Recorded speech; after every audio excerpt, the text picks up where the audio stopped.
Сырымның ойына әсем түссе, оның қылығына қытығы келгендей, әбден дегбірі кететіні бар. Жүрегі дүрсілдеп, денесі бір сып бір суиды. От қой ол, от. Ұялы телефоны шиқ ете қалды. Түскі сағат 1-де деген SMS тоқып, Сырымның мүлде мазасы кетті. Хатшысына, бүгін мен болмаймын, үйдегілер сұраса, тендердің жұмысымен кетті дерсің, деп айтты да, әсем екеуі үшін арнайы сатып алып қойған пәтерге бет алды. Жолда келе жатып, бір досының сөзі есіне түсіп, мырс етті. Балдыздікі балдан тәтті, таппайтынды жоқ бұл қазақтың. Бәрін айтып қойған ғой, тек біз біле бермейміз. Осы әсем мектепті бітіріп, Әлия ауылдан ертіп келгенде, кіп-кішкентай қыз болып көрінген көзіне, елеген де жоқ басында. Әлия екеуі үйленгелі, үйлерінде кім жүрмеді, қанша қызды ұзатты. Басында екеуі де студент, пәтер жалдап жүргенде, өзінің қарындасы мен Әлияның сіңлілері қатар жүрді.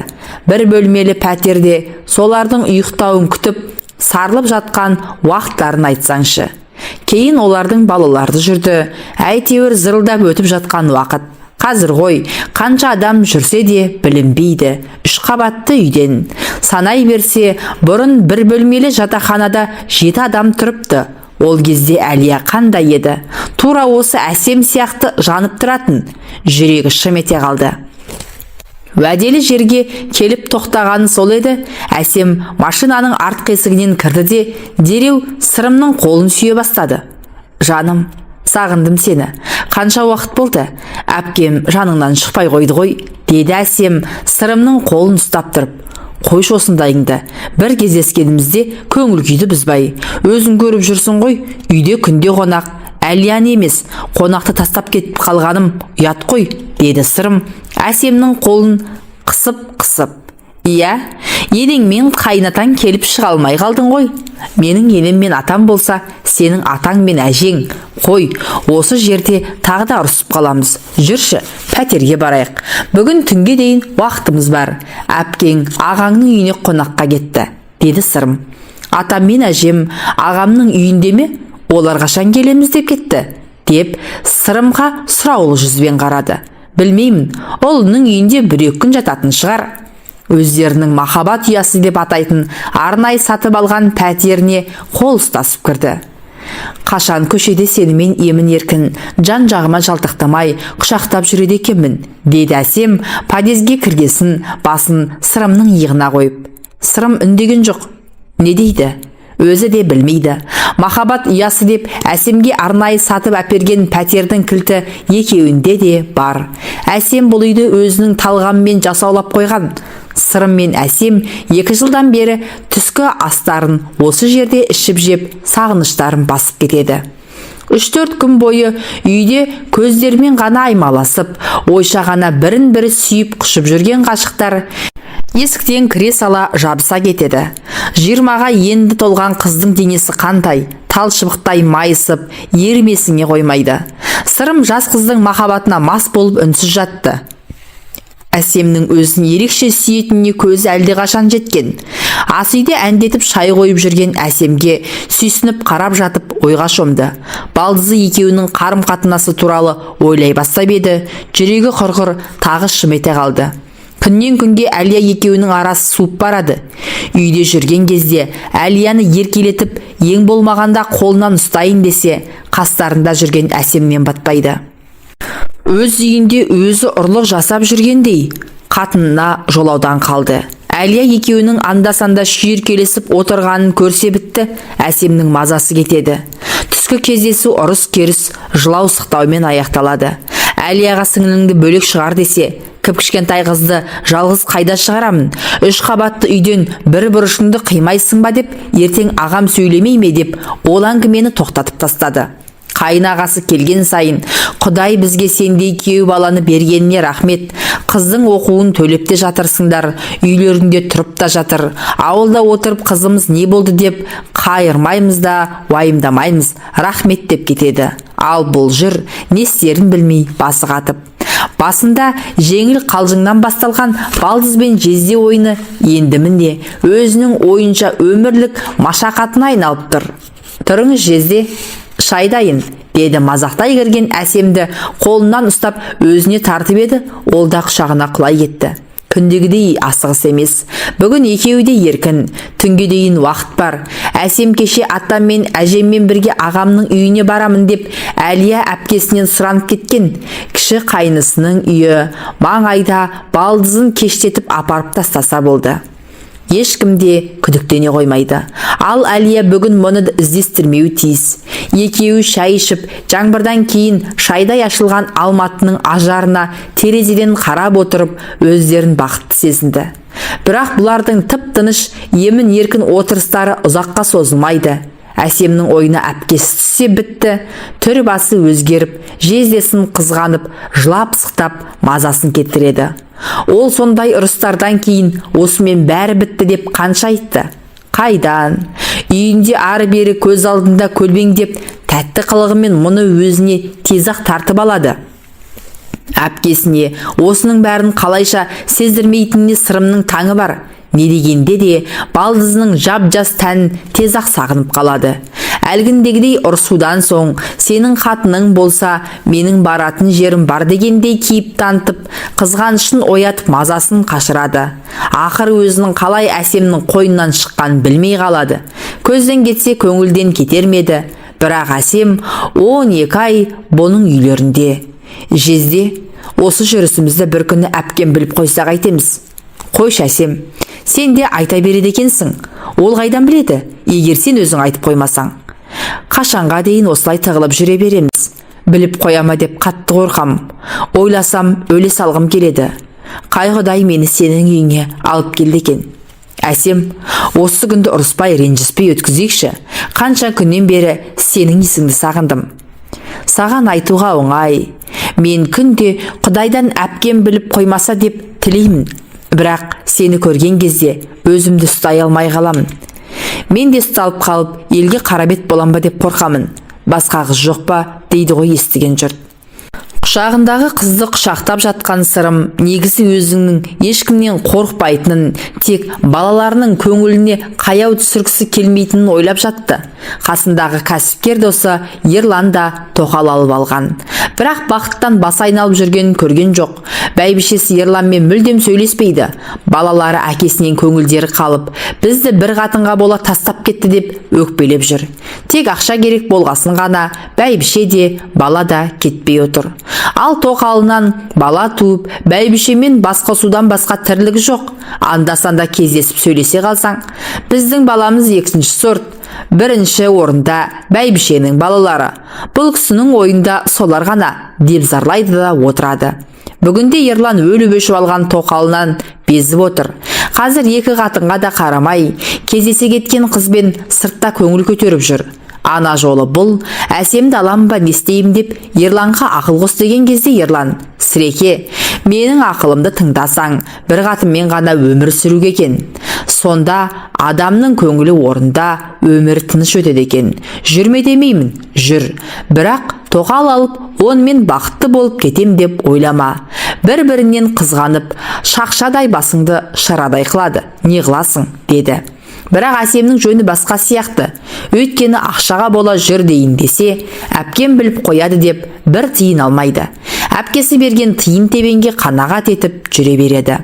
Сырым осы жасқа дейін етегіне намаз оқып жүрген жоқ. Талай қызбен жүрді. Әлия бірін білсе, бірін білмеді. Бірақ сол қыздардың біреуі де бала сүйіп, осы менің некелі жарым болсын деген ой келмепті. Әлия ауылына тойға кеткенде, Сырым жұмыстан шыға алмай үйде қалып, Әсемнің қойнына кірген күннен бері тоқал алсам деген ой басынан шыққан емес. Сол күні әлі көз алдында. Ол кезде Әсем 18 жасар, аузынан ана сүті кетпеген, кіп-кішкентай қыз болатын. Бұл Әлия жоқ болған соң үйге түнделетіп асықпай келді. Машинасынан шығып, қақпаны ашайын деп түскелі жатқанда, қақпаны Әсем ашып, бұл машинасымен кірді. Жезде, аспазшы кетіп қалды, бірақ тамақ дайын тұр, ішесіз бе? деді. Көйлегі қып-қысқа, тал бойына жабысып тұрған Әсемге ту сыртынан тұңғыш рет үздіге қарады. Әлия жоқ, ал ұлдарының өзінің сұранып кеткенінен біліп тұрса да. "Үйдегім бар?" деді. Ешкім жоқ, бәрі кетіп қалды. Келіп қалатын шығар, деді де ас үйге қарай жүрді. Сырым да артынан келе жатып, Әсемнің қыз ретінде уылжып пісіп тұрғанын көрді. Қай шайтанның түрткені белгісіз. Тамақ ішіп отырып, Әсем, шарап ішейік, деді. Бетіне аңтарыла қараған Әсемге ешкім жоқта жездемен балдыз болып, бір стаканнан ішсек, ешкім сөге қоймас, деп ең жақсы градусы көптеу шарапты көтеріп келді. Шарап та бітті, бұл да өрекпіп, күйіп жанып тұрған қыздың қойнынан бір-ақ шықты. Жуынып, есін жиғасын Әсем, бірінші түнді сізбен өткізсем деген арманым орындалды, деді. Жылап еңіреп, есімді тандыратын шығар деп қорқып жатқан Сырым таңғалғаннан төсектен тұрып кетті. Сөйтсе Әсем Алматыға келмей тұрып ақ бұған ғашық болып қалған екен. Әлия екеуі жас кездерінде қайын жұрттың жақсылығы мен жаманшылығынан қалмайтын, ел жейтін, нан таппай отырған сол кезде бұлар шетелдік машина мініп, шырттай киініп ауылға баратын. Әрине, ешқашан құр қол барған емес. Әлия барлық туған туыстың жоғын түгендеп, Алматының базарын көшіріп баратын. Әсемнің бала кезінде елдің бәрі Әлияның бағы бар, Сырым жігіттің серкесі ғой, деп ауыздарының суы ағып мақтайды екен. Ел мақтаған жігітті қыз жақтаған деп бекер айтылмаса керек. Әсем де ес білгелі жездесіне ғашық болған көрінеді. Өйткені жездесі өзі көріп жүрген ауылдың жігіттеріне мүлдем ұқсамайды. Сымдай тартылған, ине жіптен жаңа шыққандай костюм шалбар киіп, галстук таққан, қымбат машина мінген жігітке ауылдың талай қыздарының көзі түскен. Оған Әсемнің көзі куә. Іштей жақын туыс сынайтын жездесін сол кезде тұңғыш рет қызғанып еді. Сондықтан оқуын бітіріп Алматыға келгенде әпке жездесінің табалдырығын өрекпөйлі көңілмен аттады. Әсем мектеп бітірісімен Алматыға асыққан. Алматыға келген соң ғашықтығы тіптен асқына берген. Өзінің сөзімен айтқанда жездесі балдызына бір жылдай қарамаған, елемеген сияқты. Сол күннен басталған ынтызарлық түгел іскемек түгелі гүлдеп те келген. Сырымның түсінгені жап-жас қыздың ғашықтығы еріксіз баурап алады екен. Бұрындары көрінген қызға қарындап, көне қалса бір жата салатын Сырымның қазір бар ойы ынтасы да Әсем. Бір күн көрмесе ақыл естен айырылатындай халге түсті. Таң таратпастан SMS келді. Күтемін депті. Сырым бұл SMS-ке таң қалғаны сонша, ертеңгі асты іше сала жұмысқа бармай, Самал ықшам ауданындағы өздерінің махаббат ұясына келді. Әсемнің бостан-босқа SMS жазбайтынын Сырым білетін. Әртүрлі оймен миы қатып, машинаны әрең айдап келді. Қоңырауды басып еді. Әсем бұны есіктің алдында күтіп отырғандай тез ашты. Көзі жылағаннан ісіп кеткенін көріп, Сырым, не болды, тыныштық па? Дегені сол еді. Әсем мұны бас салып құшақтап, енді не істейміз, деп аңырай жөнелді. Дегенде шошып кеткен Сырымға Әлия біліп қойды ма деген ой келді. Бірақ қазір ғана үйден шықты ғой, тып-тыныш еді. Тағы не болды сонша, таң атпастан ойбайлап, деді дәлізден ас үйге қарай жүріп. Мен қарабет болдым, екі қабат болып қалдым, деді артында келе жатып. Сырым ас үйдегі орындыққа әрең жетті. Артына бұрылып жылап тұрған Әсемге қарауға дәті бармады. Балдызымен кездескелі осы сөзден қорқып келген Сырым бұрындары мұндай ойдан аулақ болуға тырысатын. Бәрін ақыл таразасына салып, әр қадамын ойлап басамын деп жүрген Сырым мықтап шатасқан сияқты. Әсем, сәл сабыр етші, қашан білдің? Шынымен екі қабатсың ба? Сақтанып жүрмін дегенің қайда? Сырымның сасып қалған түрін көргеннен соң ба, әлде өзі күйіп тұрма, Әсем теріс жауап бере бастады. Жоқ, өтірік қалжыңдап тұрмын. Жоқ, сен жақында бәрі дұрыс дедің ғой, сақтанып жүрім дегенің қайда? Әй, Құдай жазалайым десе, қарабет қылам десе, қиын емес екен ғой. Кеше сабақта отырып басым айналғансын, құрбыммен дәрігерге барғанмын. Ол кісі қарап гинекологқа жіберді. Содан УЗИге түстім. Міне қара, 5 айдан асып кетіпті. Менде етеккірім жақында ғана келіп кетті. Мүмкін емес десем, 2 қабат болғанда етеккір міндетті түрде тоқтайды деген заң жоқ. Кейбір келіншектерде жүктілік кезінде де етеккір келе береді. Сіздің ағзаңыз сондай әйелдердің қатарына жатады, деді. Деп Сырымға қарады да тағы да жылай бастады. Сырым не дерін білмей, аңырап отырды да қалды. 45-ке келгенше мұндай мүсәпір жағдайды басынан көшіріп көрген жоқ шығар. Бірақ уақыт өткен соң ғана. Жылай бермей бір амалын қарастырайық. Бұл бала маған да, саған да керек жоқ. Мен қазір таныс дәрігерге хабарласамын. Алып тастайды. Деп дауысын қаттырақ шығарып жылай бастаған Әсем сөз айта алмай басын шайқай берді. Аңырамай тоқташы, біреу өлген жоқ қой, деді Сырым, өзін ұстай алмай. Сырымның даусы қатты шықты ма, әлде өзі де шаршады ма? Әсем жылауын кіл тоқтатты. Абортқа кеш, деді дәрігер. Сол ғой менің кешеден бері жылап жүргенім.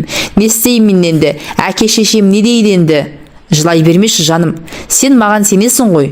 Мен өзім бәрін шешемін. Құдай бұл баланы бізге беріп отырса, онда амал жоқ, туасың. Қалай сонда? Әли әпкемді қайтеміз? Бір мәнісі болар. 2-3 күнде бір шешімге келермін. Сен оған дейін осы үйде жат. Әпкеңе бірдеңе дей сал, деді де өзі де отыра алмай жұмысқа кеттім деп шығып кетті. Басқа қызға осылай ғашық болса, ешқандай ойланбастан Әлияны тастап кете беретін еді. Ал ол екеуі бір үйдің қыздары болып тұр ғой. Қайнағасы естісе не болар екен? Өзі сондай адал, өмір бойы мектепке сабақ беріп, шәкірт тәрбиелеп, біреудің ала жібін аттамаған жан. Қарындасы екеуі үйленгенде бұларға ең көп қолдау көрсеткен де қайнағасы. Ал мұның істегені мынау. Басқа адам болса, Сырымның байлығына қарап, я дей салар меді. Бірақ қайдам, басқа көнсе де қайнағасы көнбейді-ау. Жазғы демалыста жақындап қалды. Әсемнің де ауылға демалысқа баратын мерзімі жақын. Ал бармаса қалай болады? Сол үшін Әсемді шетелге жіберу керек. Басқа амал жоқ. Басы қатып не істерін білмей келе жатып еді, бизнестегі серігі 5 жыл жатақханада бірге тұрып, жартынанды бөліп жеген Ерлан телефон соғып, қанды көйлек досым-ау, қайда жүрсің? Келсеңші, біз де мына жерде демалып отырмыз, деді. Іздегенге сұраған дереу келсе кетті. Әлияға хабарласып, мен іздеме, мен жұмыстармен жүрмін деп айтты да телефонын сөндіріп тастады. Алматыда басталған тойлау Үрімжінің моншасымен аяқталды. Қытайдың қыздар массажды қалай жасайды десең шіркін. 2 күн Қытай елінде жатып, мүлдем ұялы телефонын қоспаған Сырымға келесі бөлмеде жатқан досы Ерлан келіп, тез Алматыға қайту керек, деді де ұшақты дайындата бастады. Не болды? Деген Сырымға досы келте жауап қайтарды. Барғасын айтамын. Дегесін Сырым ұшақта отырып, алып отбасының жағдайын ойлай бастады. Әсемді Испаниядағы үйге жіберемін, ақыр ол бос тұр, оқуын шетелде жалғастырып жатыр деймін деген оймен емін-еркін отыра бергенде Ерлан: Нұреке, жағдай қиын болып тұр. Жаңа көмекшім хабарласты. Әсем өзін өзі өлтірмекші болыпты, деді. Не дейсің? Қорқпа, тірі. Бірақ бүкіл ел сенің махаббат қиқаяңды естіпті. Әлия адвокат жалдап ажырасамын деп жатқан көрінеді. Қайнағаң ауруханада комада жатыр екен, деп бір тоқтады. Сырым тура қорқынышты түс көріп отырғандай есі шықты. Бәрі түс болса ғой шіркін. Ереке, не ақыл қосасың, деді, басқа сөз аузына түспей. Қой дегенге көнбедің. Енді сенікі дұрыс болмады деп саған ақыл айту кеш. Жағдайға қарай көресің. Басқа көнсе де қайнаған көнбейді-ау. Менің ақылымды тыңдасаң, Әлияның ашуын бас. Әсем қайда кетер дейсің? Қалай? Өз сұрағына өз жауап бере алмай отырғанда досы қалай жауап берсін? Ұшақтың терезесінен жерге қарады. Балаларым не деп жатыр екен? Ұшақ Алматының әуежайына келіп тоқтаған соң Ерлан: Сіреке, ер жігіттің басына не кетпейді. Қатын жолда, бала белде, осыны ұмытпа. Керек болып жатсам хабарласарсың, деп қош айтысып көлігіне мініп кетті. Сырым қайда барарын білмей машинасында біраз ойланды. Үйге барсам, Әлия не дер екен? құтырған қақпас, менің сіңілімнен басқа қыз таппадың ба дейді ғой. Ал Әсемге барсам не дер екен? Ары бері ойланып, үйіне баруды жөн көрді. Неде болса да басын шешіп алған дұрыс қой. Ұшақта ұшып келе жатқан сияқты. Жер картадағдай телім-телімге бөлініп көрініп тұр. Көзін қайта жұмды. Ұшаққа ұқсамайды, тым-тырыс. Жайлап көзін қайта ашты. Төменге жерге емес, аспанға, үйдің төбесіне қарап жатыр екен. Жердің картасы сияқты көрінген аурухананың төбесі болып шықты. Дауыстап біреуді шақырайын деп еді, деген дыбыстан басқа ештеңе шығара алмады. Аяқ қолын қозғап көрейін деп еді, мүлдем сезбеді. Дауысын естіді ме, әлде өздері тексеруге кірді ме, бірнеше дәрігер палатаға кірді. Сіреке, бізде естіп тұрсыз ба? Деді көз таныс дәрігер төсегіне жақын келіп. Туыстарын шақырдыңдар ма? Тепсе темір үзетін жігітке обал болды. Алып кетеміз десе алып кетсін. Бәрібір жағдайын жеңілдете алмаймыз, деді бір дәрігер.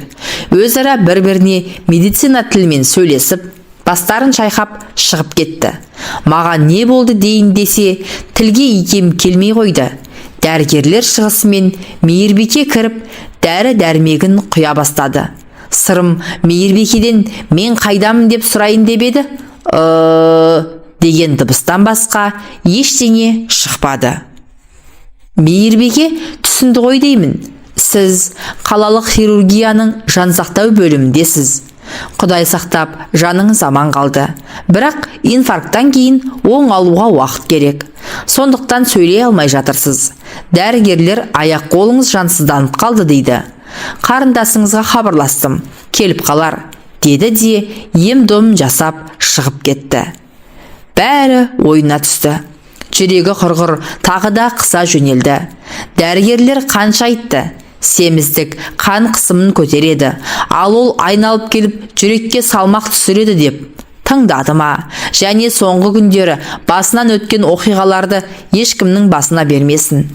Жүрегіне жақын адамдардың бәрінен бір-ақ күнде айырылды. Бөлмеге қарындасы кірді. Аға, қалыңыз қалай? Деді көзіне тіке қарай алмай. Сырым қарындасының неге бетіне қарамай отырғанын да жақсы түсініп тұр. Бірақ қолдан келер шара бар ма? Дәрігерлер не дейді? Деп сұрағысы келіп еді, бірақ дегеннен басқа дыбыс шықпады. Аға, жүрегіңіз ұстап қалғанда қасыңызда ешкім болмай, көмек көрсетілмей көп жатып қалыпсыз. Ертеңгісін ашпасы келгенде ғана дәрігер шақырған. Ал үйдің күзетшілері кірмеген. Сіз қатты мас болған көрінесіз. Олар ұйықтап қалды деп ойлапты. Дәрігердің айтуынша, сіздің денеңіз жансызданып қалған. Емделуге шетелге апарайын десем, сіздің қан қысымыңыз ұшаққа жарамайды екен. Әлия жеңгеме хабарласып едім. Ағаң өліп қалса да бармаймын деді. Аға, өз өміріңізді сонша құртатындай не болды? Деді қарындасы, көз жасын көрсетпеу үшін теріс айналып кетіп. Сырым бүрісіп теріс қарап жылап отырған қарындасымен қосыла жалағысы келді. Қарындас айтқандай, Сырым өз өмірін өз қолымен тас-талқан етті. Әлия мен балалары бұны кешіре алмады. Шетелде оқып жатқан үлкен ұлмен бірге боламыз деп, екінші ұлды да алып, Әлия бір жолата шетелге кетіп қалды. Әсемнің қайда екенін білмейді. Әкесі қайтыс болғасын, жездесімен кездеспейтін болған. Қаңыраған зәулім сарайда жалғыз қалған. Сырым өмірі қиыншылық көрмеген жігіт еді-ау. Әкесі совхоздың директоры болды. Сондықтан бала кезден не ішем, не жеймін деп ойлап көрмеген. Жалғыз ұл деп Мәскеуде оқытты. Кеңес одағы сауда жасауға, кооперативке қалай еркіндік берді, солай Сырым миллиардтап табыс таба бастады. Қазақстан тәуелсіздік алған кезде Сырым миллионер емес, миллиардер болған. Содан бері тасы өрге домалаған жігіт, міне, ешкімге керегі болмай, ыңылдап, төсекте таңылып жатыр. Әсілі қазақ балдыздікі балдай, балдыз балдан тәтті деген сөздерді жиі айтады. Ойнас оттан да ыстық, ойнастығы керемет. Махаббат ойнастан құралған, бірақ мұның бәрі өзіңнің әйелің, өзіңнің отбасың, ошаққасың, бала-шағаларыңа жетпейді екен. Шынында сырым кімді сүйді? Әсемді ме, Әлияны ме? Әлбетте, Әлияны сүйді. Ал әсемдікі жай көз бояушылық, тыйым салынған жеміс тәтті көрінеді, деді Жанар Әбділ.